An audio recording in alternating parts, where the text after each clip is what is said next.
أعوذ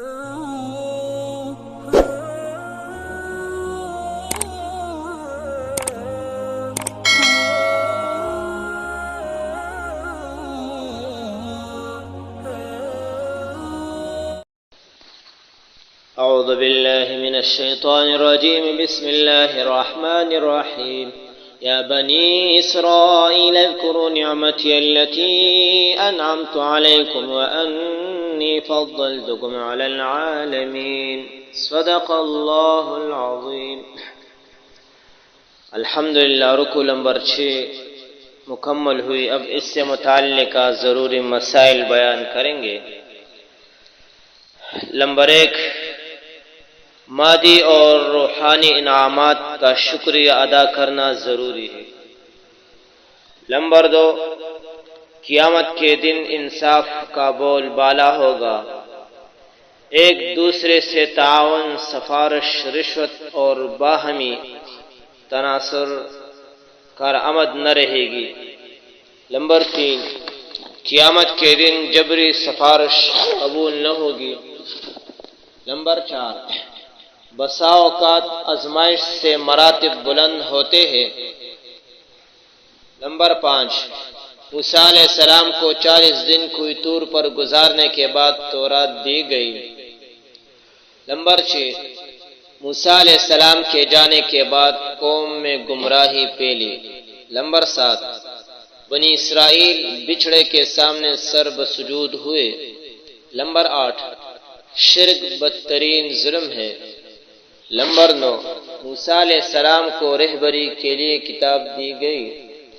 نمبر 10، شرک عدم جواز کے لیے علم ضروری نہیں. ناسمجھی میں بھی شرک حرام رہے گا. نمبر 11، مرتد کو قتل کرنا جائز ہے تاہم یہ فریضہ ریاست کا ہے. نمبر 12، بنی اسرائیل کا اللہ تعالیٰ کی رؤیت کا سوال تعنت پر مبنی تھا. نمبر 13، بنی اسرائیل کی آزادی کے بعد آبادکاری میں خدائی نظام کار فرما رہا. من و سلوہ کی شکل میں کانا اور بادل سے چھت بنوا کر مکان دیا گیا. نیز پتھر سے چشمے بہا کر پانی کا مسئلہ حل کیا گیا. نمبر 14، بنی اسرائیل کو شبہات سے پاک رزق دیا گیا. نمبر 15، پیغمبر کے مقررہ کردہ راستے سے روگردانی عذاب الہی کو دعوت دینے کے مترادف ہے. نمبر 16، فسق و فجور اور بے دینی عذاب کا سبب بن سکتا ہے. نمبر 17، قرآن کے نصوص میں ایسی تعویل کرنا جس سے مقصود تبدیل ہو حرام ہے. وآخر دعوانا ان الحمد للہ رب العالمین.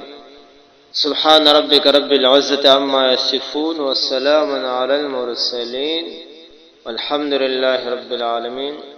اللہ تعالیٰ سے دعا ہے کہ ہمیں درس قرآن پر استقامت نصیب فرمائے اور ہمارے لیے دنیا و آخرت میں کامیابی کا ذریعہ بنائے. اور جتنے ہم نے نیک اعمال کیے اللہ اپنے دربار میں قبول فرمائے اور جتنے ہم سے کوتاہیاں ہوئی وہ سب معاف فرمائے.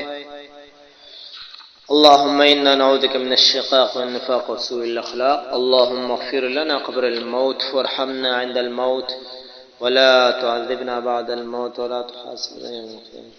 صلى الله تعالى على خير خلقه محمد وآله وأصحابه أجمعين برحمتك يا أرحم الراحمين.